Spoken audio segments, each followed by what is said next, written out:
Guys, good morning and welcome to my YouTube channel. And this is Sweet C Fulgencio Vlog. So anyway guys, I'm gonna tell you my experience in during my interview in US Consulate. So yun nga guys, bago that, kailangan is may appointment ka sa US Consulate. And then, dapat hindi marami yung dala mo na gamit. Yung isang ganito lang, kailangan sakto lahat ng document mo dito sa isang bag. Diyan.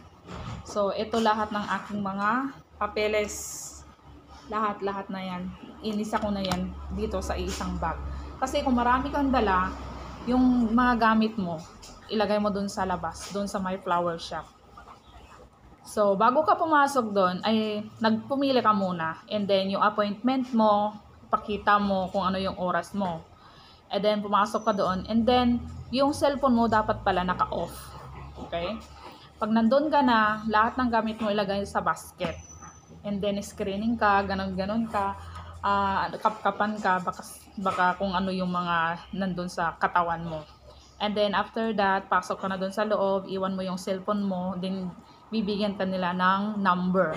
And then, pasok ka na doon sa tuktok, sa second floor, yun, may mag-a-assist sa'yo doon. And then, mag-wait ka na naman doon kung may bakante na window, tatawagin ka na lang. And then, nandun na nga ako guys, hinanap sa akin kung ano yung pangalan ko. Kinuha yung unang passport ko. Ayan, binigay ko din. And then, sunod-sunod na, mga marriage contract, mga lahat na.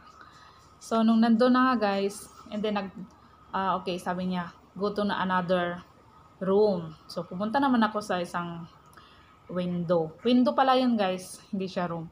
And then, you go to another window daw. So, pumunta ako dun sa another window. Binigay ko yung papel ko. Nag-fingerprints ako. Nanunumpa pala ako. Kailangan manumpa ka doon. Tapos, yun. Eto, yan, ganyan siya. Tapos, ganyan. Tapos, yung mark. Ay, doon ka, uy.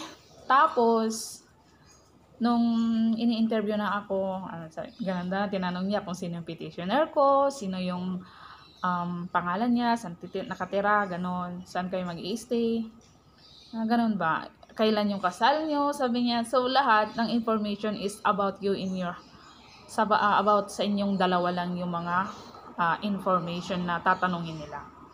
So, nung ando nasagot ko na guys, ito sabi niya, have you been in Lebanon before? Sabi niya sa akin. Sabi ko, siyempre, hindi ka pwedeng magsinungaling. So sabi ko, oo. Do you have a police certificate? Sabi ko, wala. Sabi ko, naku, kinakabahan ako doon. Yung at that time.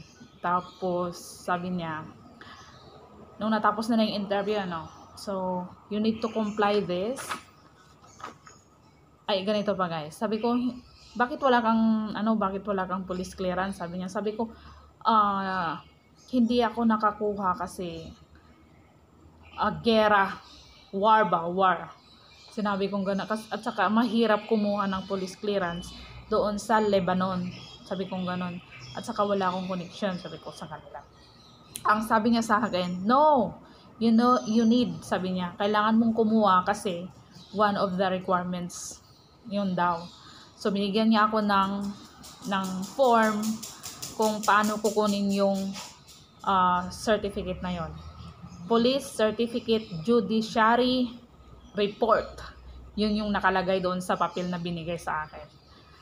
So, ayun siya guys. Need ko daw i-comply itong Certificate of Lebanon. And then, pag na-comply ko doon, ipapadala nila doon sa US. And then, tatawagan nila ako para ma-approve yung aking visa. So, yun nga guys, nung natapos na yung interview, bumaba na ako, kinuha yung cellphone ko. And then, paglabas pa lang ng todo iyak na ako guys. Hindi ko lang kung ano yung gagawin ko. Kalain mo yung iisang papel lang talaga ang hinanap sa akin. Wala pa ako. Hirap, uy. Dami kong iyak na nangyari at that time. So, yun. kumpleto naman lahat ng aking mga dokumento. Isang papel lang talagang hinahanap nila sa akin, yung certificate sa Lebanon. So, yun.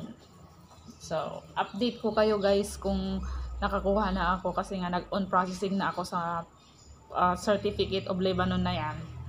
So, hanggang dito na lang and maraming salamat. So, sa mga nag-a-apply dyan ng CR1 or K1 visa, kailangan kung naka-abroad kayo or abroad kayo sa ibang bansa, especially sa Lebanon, guys, ngayon pa lang umpisa nyo nang kumuha ng certificate. Dahil makikita talaga yon sa biometric ninyo. Travel history yun guys. So, yun lang. And, bye-bye!